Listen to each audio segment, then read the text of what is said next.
इतिहासाच्या गर्भात दडलेला ज्वलंत अध्याय. जय चौधरी क्रिएटर प्रस्तुत करत आहे भारताच्या इतिहासाला कलाटणी देणारा एका महत्त्वपूर्ण टप्प्याचे सखोल विश्लेषण. आज आपण एका अशा कालखंडाचा मागोवा घेणार आहोत जेव्हा महाराष्ट्रात शौर्याची पताका एका हातात होती आणि सामाजिक न्यायाची तलवार दुसऱ्या हातात. मराठा साम्राज्याची गौरवशाली वारसा कसा हळूहळू पेशव्यांच्या राजकीय महत्वाकांक्षेत आणि जातीय उतरंडीत लुप्त होत गेला याचा हा प्रभावी आणि सत्यदर्शी भाग. आमच्यासोबत इतिहासाचे थर उलगडण्यासाठी सज्ज व्हा, कारण हा इतिहास केवळ भूतकाळातला नाही, तो वर्तमानाला नवी दिशा देणारा आहे. 18व्या शतकाच्या सुरुवातीला मराठा साम्राज्य हे भारताच्या नकाशावर एक प्रबळ सत्ता केंद्र म्हणून उदयास आले होते. छत्रपती शिवाजी महाराजांनी स्थापन केलेले हे साम्राज्य त्यांच्या वंशजांच्या नेतृत्वाखाली, विशेषतः पेशव्यांच्या हाती सूत्र गेल्यानंतर दिग्विजयी बनले. उत्तरेला अटकपासून ते दक्षिणेला म्हैसूरपर्यंत मराठा सत्तेचा दबदबा होता. मात्र याच शतकाच्या मध्यावर या साम्राज्याची राजकीय पकड हळूहळू कमकुवत होऊ लागली. 1761 मध्ये झालेल्या पानिपतच्या तिसऱ्या युद्धात मराठ्यांचा झालेला दारुण पराभव हा साम्राज्याच्या अस्तीचे पहिले आणि सर्वात मोठे खून ठरला. या युद्धानंतर मराठ्यांची सत्ता अनेक स्वतंत्र सरदारांमध्ये, उदाहरणार्थ शिंदे, होळकर, गायकवाड, भोसले, विभागले गेले.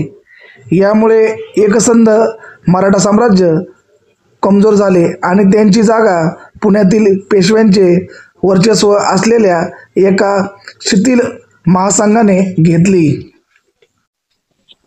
पानिपत नंतर मराठा साम्राज्याची सत्ता औपचारिकरित्या छत्रपतींच्या सातारा गादीकडे आली असली तरी त्याची प्रत्यक्ष सूत्रे पुण्यातील पेशव्यांच्या हाती केंद्रित झाली.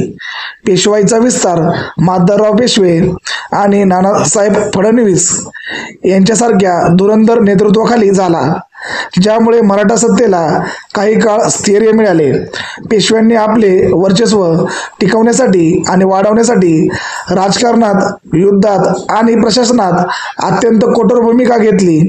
पेशवे हे पद वंशपरंपरागत झाले आणि याच वंशपरंपरेमुळे सतत अनेक अंतर्गत कलह आणि सत्ता लोपलात वाढली.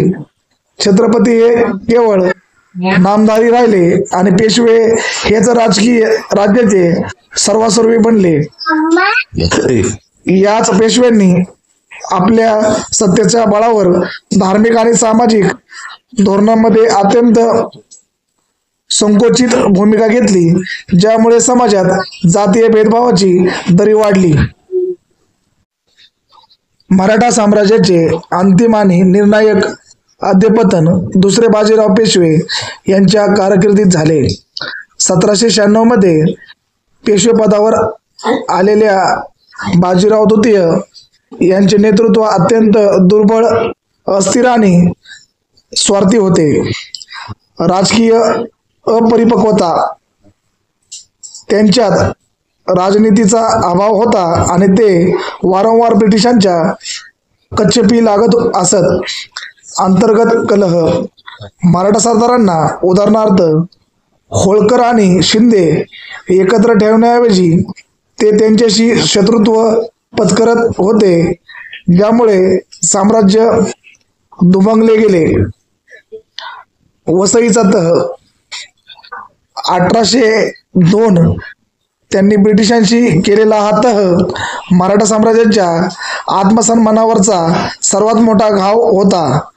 या तहानुसार त्यांनी ब्रिटिश सैन्याची तैनाती स्वीकारली, ज्यामुळे ब्रिटिश ईस्ट इंडिया कंपनीला महाराष्ट्रात कायमस्वरूपी पाय रोवण्याची संधी मिळाली.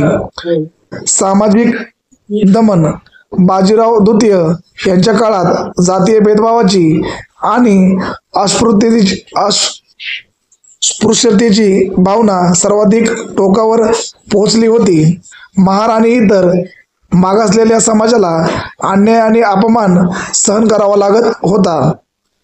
या दुर्बल नेतृत्वामुळे ब्रिटिशांना मराठा साम्राज्याचा फायदा घेणे सोपे झाले आणि अखेर 1817 ते 1818 मध्ये बाजीराव द्वितीय यांना ब्रिटिशांविरुद्ध अंतिम युद्ध पुकारावे लागले, जे कोरेगावच्या लढाईने अधिक निर्णायक ठरले. ब्रिटिश ईस्ट इंडिया कंपनीचे आगमन हे केवळ भौगोलिक नव्हे तर राजकीय आणि सामाजिक विभाजन करणारे होते. त्यांनी मराठा साम्राज्याच्या अंतर्गत दुर्बलतेचा आणि जातीय विषमतेचा फायदा घेतला. ज्या दिवशी पुण्यात रेसिडेन्सी स्थापन झाली त्याच दिवशी मराठा साम्राज्याच्या आस्थाची घोषणा झाली होती. भीमा कोरेगावची लढाई याच वर्चस्ववादाच्या धोरणाचा आणि स्वाभिमानासाठी पेटलेल्या संघर्षाचा स्फोट होता. समाज प्रबोधनाचा विषय. विभाजनाचा शाप. सामाजिक एकजुटीशिवाय कोणतेही स्वातंत्र्य टिकत नाही. हा विषय आजच्या समाजाला ऐतिहासिक धडा देतो. मराठा साम्राज्य इतके प्रबळ असूनही केवळ अंतर्गत भांडणे, जातीय भेदभाव आणि एकजुटीच्या अभावामुळे ते कोसळले. ब्रिटिशांनी याच विभाजनाचा फायदा घेतला. प्रबोधन. भीमा कोरेगावच्या लढाईतून आपण हे शिकू शकतो की जेव्हा देशातील एका मोठ्या समूहाला, महार समाजाला मान आणि अधिकार मिळत नाही, तेव्हा ते समूह राष्ट्रीय संकटाच्या वेळी देशाच्या मुख्य धारेपासून वेगळे होऊ शकतात. वर्तमान संदर्भ. आज जर आपला एक शक्तिशाली राष्ट्र म्हणून उभे राहायचे असेल किंवा आज जर आपल्याला एक शक्तिशाली राष्ट्र म्हणून उभे राहायचे असेल तर आपल्याला जातीय, वर्ग, धर्म यावर आधारित भेदभाव संपवून एकजूट होणे आवश्यक आहे. अंतर्गत कलह हेच बाह्य शत्रूंना संधी देतात. सामाजिक समता हीच राष्ट्रीय सुरक्षा आहे. आम्ही आशा बाळगतो की आपणास हा आमचा छोटासा प्रयत्न आवडला असेल. जर आवडला असेल तर कृपया करून आमच्या चॅनलला सबस्क्राईब करा. मित्र व नातेवाईक मंडळी यांना शेअर करा. कमेंट मात्र करायला विसरू नका. आपल्या कमेंटमुळे आम्हाला नवनवीन काम करण्यास प्रोत्साहन मिळतं. आतापर्यंत तुम्ही मला ऐकून घेतलं. मी प्रवीण सुनील चौधरी आपला शतशः आभारी आहे. जय चौधरी क्रिएटला सबस्क्राईब करा. धन्यवाद.